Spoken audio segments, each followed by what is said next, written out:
Have you ever tried to explain a really fascinating but really dense research paper to someone, and you just get tangled up in all the details? Well, today we're going to break down the exact process for turning that complicated academic work into a presentation that's sharp, clear, and actually engaging. You know the feeling. You're staring at this 30-page article just filled with jargon and data tables, and it feels paralyzing. If you've ever looked at one of those and just thought, where do I even start? You are in exactly the right place. We're about to lay out a blueprint to tackle this exact problem. All right, let's get into it. Before you even think about designing a slide or writing a single talking point, the real work begins right here. The foundation of any great explainer is a deep, thorough understanding of the material. I mean, it makes sense, right? You can't explain what you don't truly get yourself. So here's the trick. A structured two-reading method. Your first time through is kind of like a flyover. You're just mapping the terrain, getting the lay of the land, the general idea. But that second pass, that's when you go in on foot. You're annotating, you're asking questions, you're highlighting the absolute core of the paper. This is where the real understanding starts to click into place.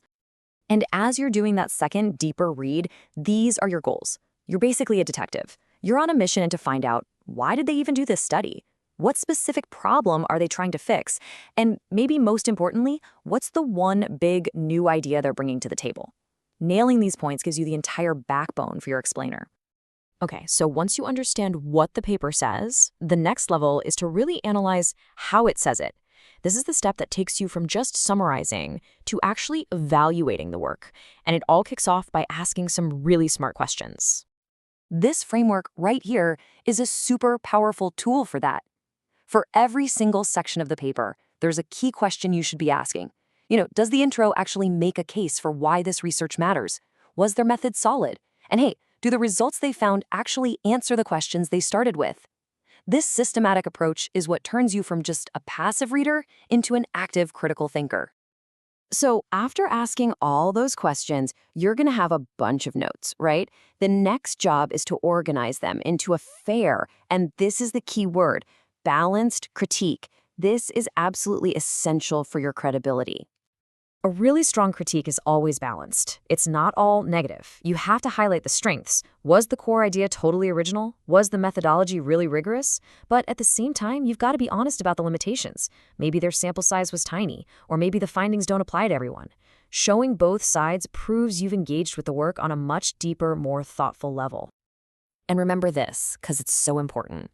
The point here is not to just tear the paper apart. It's to engage with the ideas constructively. A powerful critique doesn't just point out flaws, it suggests how future research could build on this work and make it even better.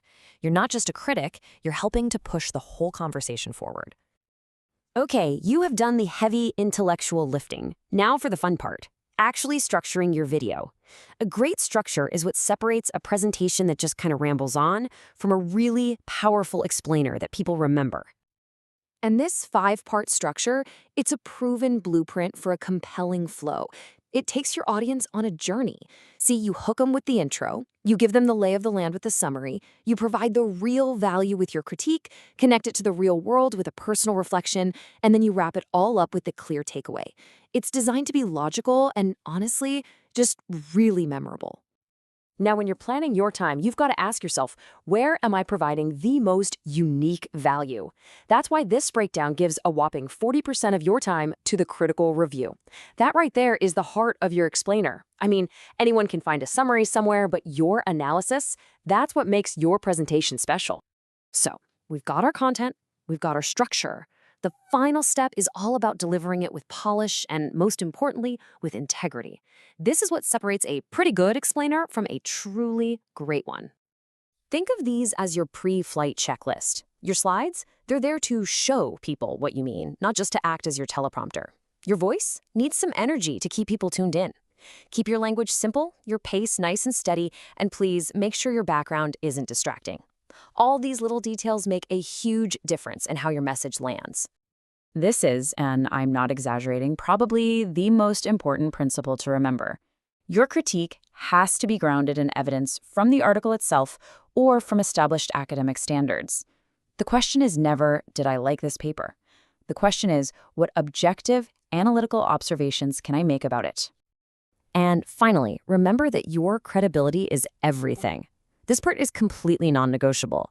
Always, always cite your sources properly.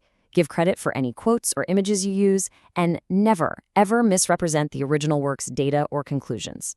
Academic integrity is the bedrock of any explanation that people are going to trust. So there you have it, the complete blueprint, from paper to presentation. You now have the tools and the structure to turn any complex article into a clear, compelling explainer.